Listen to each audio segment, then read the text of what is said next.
Assalamualaikum warahmatullahi wabarakatuh.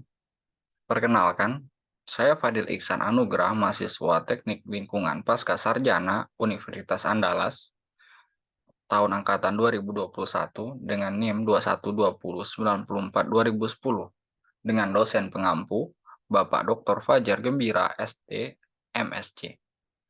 Di sini saya akan membahas artikel dengan judul yang ditranslatekan yaitu Potensi Energi Panas dari Tempat Pembuangan Akhir Limbah Padat Kota, Tinjauan Panas, Generasi, dan Penilaian Sistem Ekstraksi Vertikal. Untuk preview artikel sendiri, di sini jurnalnya berjudul tentang Renewable and Sustainable Energy Reviews. Judul artikelnya sendiri yaitu Heat Energy Potential of Municipal Solid Waste Landfill. Review of Heat Generation and Assessment of Vertical Extraction System. Untuk penulis pertamanya sendiri yaitu James L. Hansen, penulis keduanya Michael T. Onen, penulis ketiganya yaitu Neslie Yeseler, penulis keempatnya yaitu Kevin B. Cobb. Artikel ini juga berasal dari Civil and Environment Engineering Department, California Polytechnic State University, San Luis Obispo, dari USA. Untuk kredibilitas jurnalnya, site score rank-nya itu ranking 6 di kategori Renewable Energy and Sustainable and Environment. Untuk site score trend-nya, site score value, itu terjadi peningkatan dari tahun 2017 hingga 2020 yang cukup signifikan dan terjadi sedikit penurunan dari 75% ke 70% di tahun 2021. Itu menurut Scopus Preview. Dari skema gue juga, itu quartilesnya dari untuk renewable energy and sustainable energy pada tahun 2001 sampai 2021 itu sudah Q1. Dan juga preview dari Skimago. Jurnalnya berasal dari United Kingdom University and Research Institution in UK. Itu media rank in United Kingdom. H-index-nya sendiri 337 dengan coverage pada tahun 1997 sampai 2021.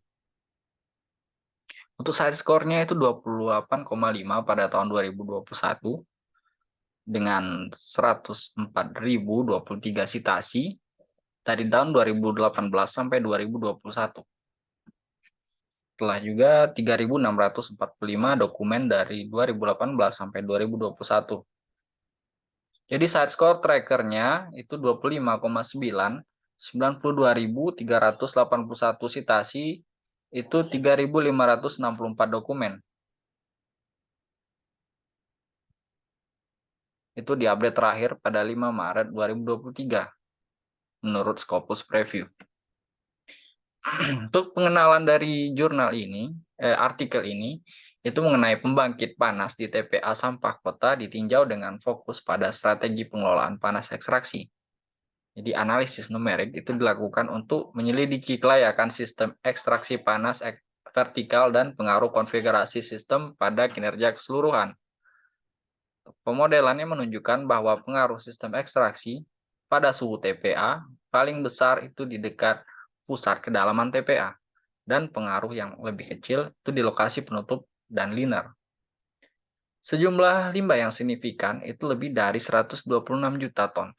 Itu dibuang dari lebih 1.700 tempat pembuangan akhir Municipal Solid Waste atau MSW yang aktif di Amerika Serikat setiap tahun. Untuk secara ringkasnya, itu yang pertama, TPA kecil itu memiliki kapasitas penampungan sampah sekitar puluhan ribu meter kubik, sedangkan kapasitas TPA besar itu mencapai tingkat penahanan puluhan juta meter kubik limbah. Yang kedua, sejumlah besar TPA terletak di seluruh Amerika Serikat dengan sekitar 6.200 TPA diperkirakan ditutup antara tahun 1988 dan pada tahun 2006. Yang keempat, itu pembangkit panas dalam limbah terjadi terutama karena ada dua perbedaan, yaitu dekomposisi fraksi organik bahan limbah yang dimediasi oleh partikel, kimia, dan biokimia yang terjadi di massa limbah. Selanjutnya yaitu ekstraksi panas dari tempat pembuangan sampah MSW. Untuk poin ini, ekstraksi panas dari tempat pembuangan sampah MSW. Selanjutnya data dan dianalisis setelah dilaporkan pada sistem ekstraksi panas skala pilot vertikal yang dipasang dalam massa limbah di TPA MSW yang menunjukkan kelayakan ekstraksi panas di skala lapangan. Pemasakan dan penggunaan sistem eksternal vertikal dan horizontal. Sistem vertikal termasuk bagian pipa yang terhubung ke bawah dan ke atas itu ditempatkan di lubang bor bor besar di dalam massa limbah ke dinding lubang bor. Jadi di sini hanya membahas sistem vertikal, akan dijelaskan. Untuk metodologinya sendiri dari artikel ini, yaitu yang pertama tentang pengembangan sistem ekstraksi panas. Di sini kita lihat dari gambar, itu ada skema model HES. Jadi di sini terdapat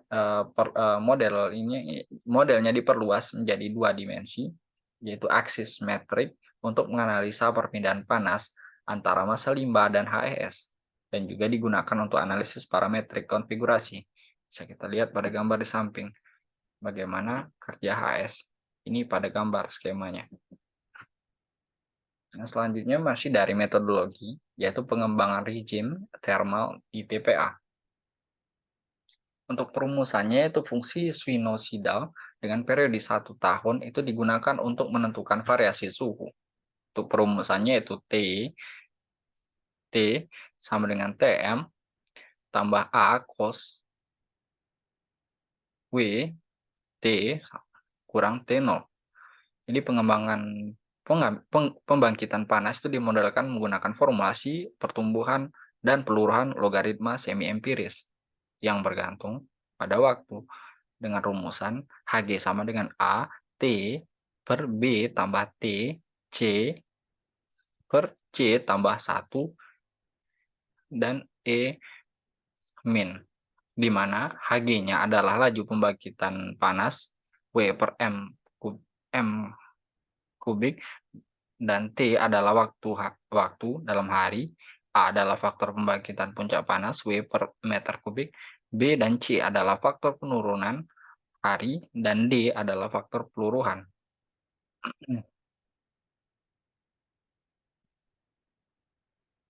Untuk metodologi selanjutnya, untuk menetapkan temperatur fluida dalam sistem ekstraksi panas. Yang pertama yaitu tentukan amplop suhu pembatas untuk model TPA 1D. Yaitu yang kedua, menggunakan prinsip termodinamika fluida untuk menentukan koefisien perpindahan panas konvektif.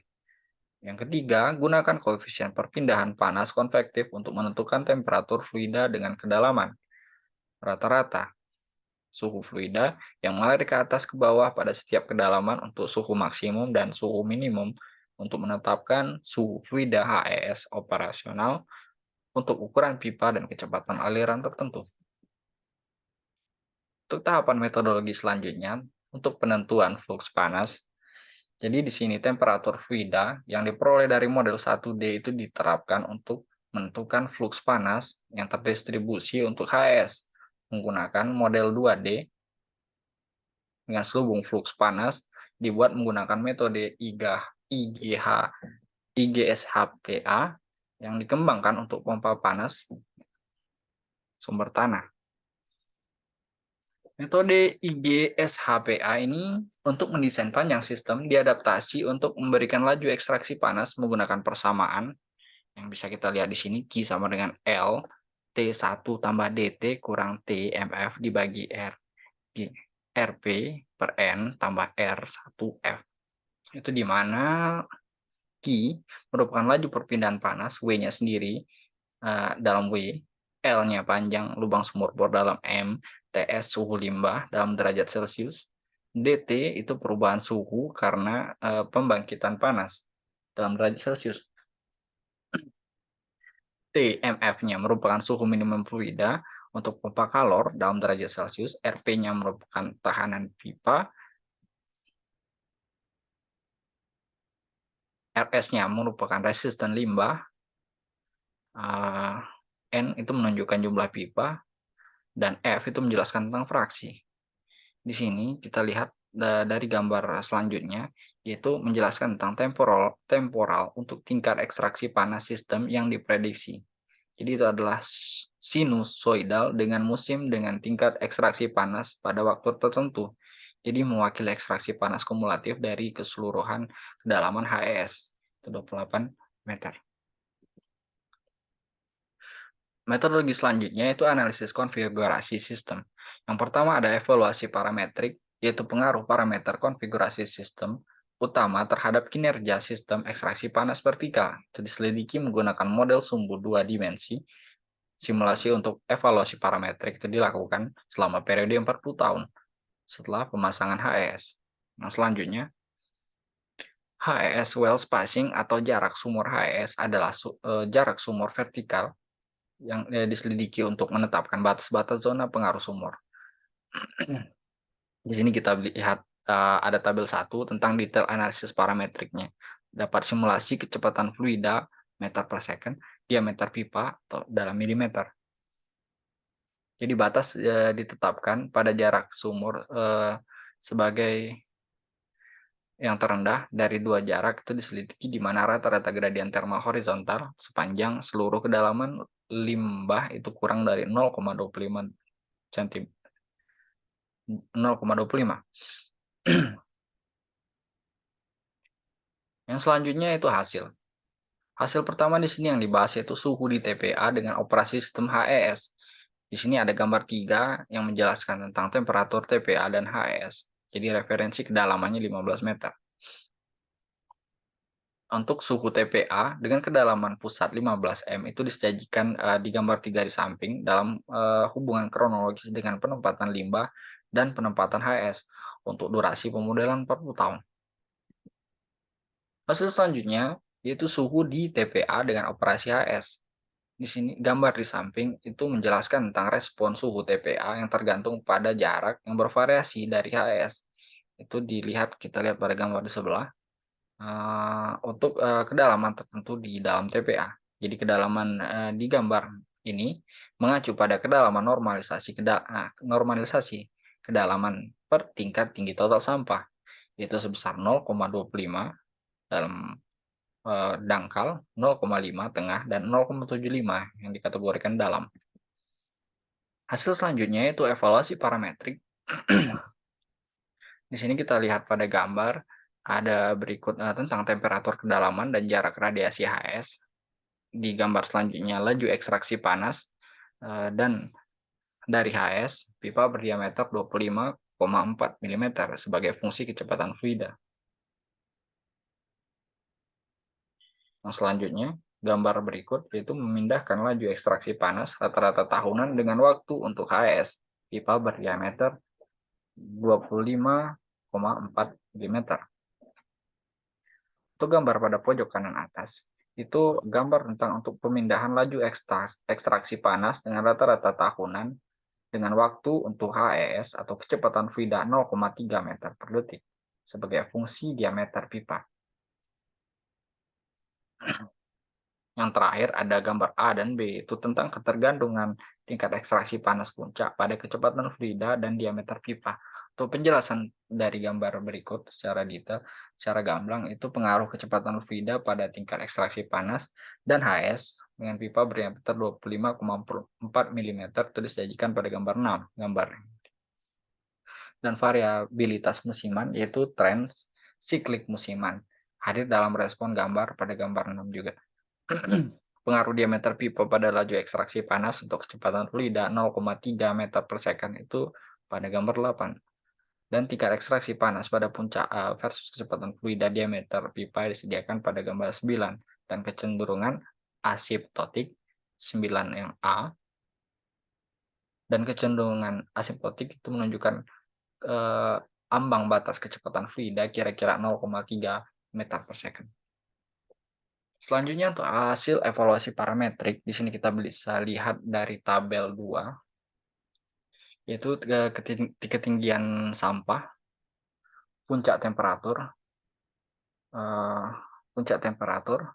Dan dari sini kita bisa menyimpulkan bahwa jumlah total panas yang diekstraksi secara signifikan lebih dari tinggi dari ketinggian limbah 45 meter dibandingkan dengan ketinggian yang lebih rendah dari tabel. Jadi kedalaman yang tercantum di tabel itu mengacu dengan pada kedalaman normalisasi, kedalaman tertinggi total sampah sebesar 0,25 dalam kategori dangkal dan 0,5 kategori tengah dan 0,75 dalam kategori dalam. Pada hasil yang berikutnya, untuk jarak sumur HS. Di sini dari tabel 3, itu tentang zona pengaruh HS. Terdapat poin-poinnya, yaitu simulasi kecepatan fluida, diameter pipa, suhu rata-rata, rata-rata suhu gradien, jadi maksimal suhu gradien, radius zona pengaruh dalam M, ekstraksi termal. Variasi zona radius pengaruh HS itu sebagai fungsi dari kecepatan fluida dan diameter pipa, disajikan di tabel 3. Jadi itu energi termal diekstraksi untuk berbagai simulasi juga disajikan di tabel 3. Zona pengaruh radial disajikan di tabel 3, diidealkan dan memiliki pengaruh HS yang dapat diabaikan pada batas zona. Berdasarkan profil suhu kedalaman gambar 5, jadi berkaitan dengan gambar 5 juga, zona pengaruhnya menyediakan kira-kira 4 kali energi panas yang dapat diekstrak dalam meter kubik dari tabel di atas. Untuk hasil yang selanjutnya itu energi gas itu digabungkan secara termal. Di sini dari gambar di samping itu merupakan hasil analisis generasi gas yang digabungkan secara termal, jadi disajikan pada gambar di sebelah, pada gambar berikut. Itu variasi pembangkitan gas karena kondisi suhu dioptimalkan. Jadi pengaruh panas per suplemen panas menghasilkan pengurangan waktu yang diperlukan untuk mencapai stabilisasi, yaitu akhir produksi gas dan tingkat pembangkitan gas yang lebih tinggi. Dan dari gambar yang saya tunjuk pada kursor ini itu keterangannya yaitu evaluasi dari ekstraksi panas ke operasi pompa panas sumber tanah. Jadi dengan terus beroperasinya sistem setelah akhir masa ekstraksi panas aktif, sistem ekstraksi secara efektif itu diubah menjadi sistem panas bumi. Dilihat pada gambar yang ini. Sini terjadi penurunan heat extraction-nya, transisionalnya, dan ground source heat pump. Kesimpulan dari artikel ini, jadi berdasarkan sistem numerik, kesimpulan yang dapat ditarik, yang pertama yaitu suhu di TPA referensi tanpa HS itu menunjukkan peningkatan suhu yang progresif hingga mencapai puncak sekitar 40 derajat Celcius pada kedalaman dengan TPA 4 tahun. Yang kedua, suhu dengan kedalaman untuk jarak radial HS maksimum pada pertengahan kedalaman TPA. Perbedaan suhu terbesar antara HS dan massa sampah terjadi di kedalaman TPA. Yang ketiga, laju reaksi panas dengan waktu umumnya itu mengikuti tren yang sama dengan suhu dengan waktu untuk limbah. Jadi peningkatan progresif ke puncak sekitar 4 tahun dengan penurunan eksponensial berikutnya seiring waktu. Yang keempat, laju ekstraksi panas pekat terhadap aliran turbulens versus laminar. Jadi merupakan fungsi dari kombinasi kecepatan fluida dan diameter pipa. Hasil yang kelima yaitu laju ekstraksi panas puncak meningkat secara linier dengan tinggi sampah 43 W per M dan laju ekstraksi puncak per M panjang HS maksimum untuk ketinggian sampah 30 meter. Yang keenam, zona radial pengaruh sumur HS itu ditetapkan 9-10 meter tergantung pada konfigurasi sistem berdasarkan jarak untuk mencapai batas gradien termal horizontal dan 5 meter berdasarkan implementasi praktis dari jaringan sumur HS. Kondisi TPA, yakni tanpa ekstraksi panas. Pembangkitan energi gas itu 38.000 sampai 44.000 mg per meter kubik limbah untuk TPA dengan HS. Energi panasnya adalah 238 mg per meter kubik limbah. Jadi berikutlah kesimpulan dari hasil pemaparan preview artikel yang saya sampaikan. Terima kasih. Demikianlah pemaparannya. Terima kasih atas atensinya. Assalamualaikum warahmatullahi wabarakatuh.